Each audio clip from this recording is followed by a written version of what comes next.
Hi, welcome back to another episode of Shijak Taekwondo. You remember last time I said we were going to be going to Romsey Taekwondo Club? Well, I'm glad to say I wasn't lying.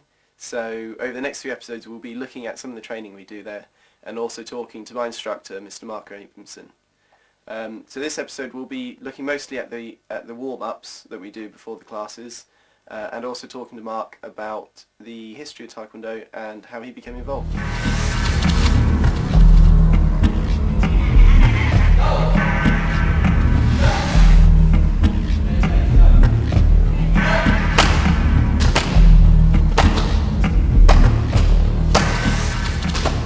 So we're here with my instructor, Mr. Mark Abramson, a 4th degree Dan black belt.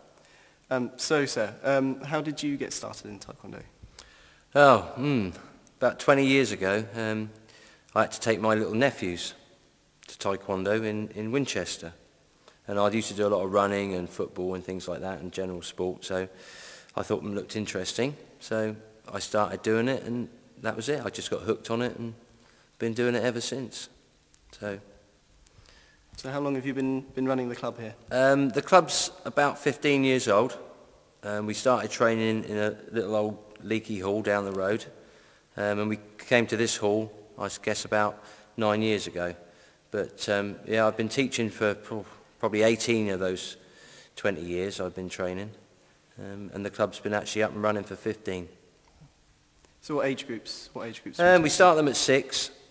They can go up to any age. I mean, we had a woman of 68, I think, once training. They can't do what young people can do, and I can't do what I used to be able to do. But you just adapt yourself, for your particular ability. And we'll see at the beginning of the lesson. We'll be doing a warm-up and stretching. Can you tell us the importance of that? You need to warm the body definitely before you start any form of martial art, because it takes a lot out of the body. A lot out of your muscles and tendons, ligaments. So just the warming up, you just, get the blood moving, get the muscles warm, tendons, ligaments, and then just stretch them out a bit, a bit more warm up and a bit more stretching. And then, after sort of 20 minutes, half an hour, you should be ready to do most of the techniques by then. So would you say definitely with a martial art like Taekwondo, it's good to warm up and stretch every part of the body? Yeah, definitely. With Taekwondo is known as a kicking art. Although it has developed and there's a lot more hand techniques now, any kicking, you still need to warm the body up. Step from here, hooking punch, reverse knife hand strike. Sarah, Brendan, hooking punch, jab. Everyone else, hooking punch, reverse knife hand. Enough! Go! Step! Net! Enough!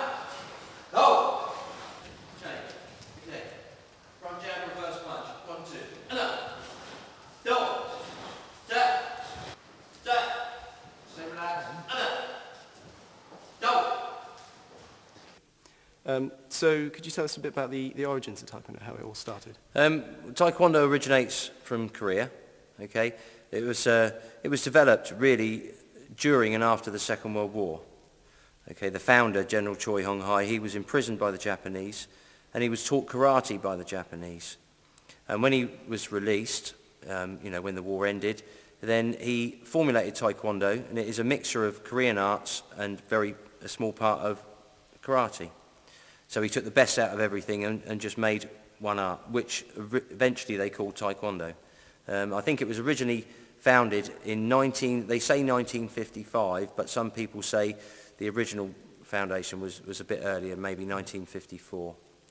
Came to this country in 1967 by a man who brought it over called Ri Ki-ha, Master Ri Ki-ha, who I believe is still training in the north of England.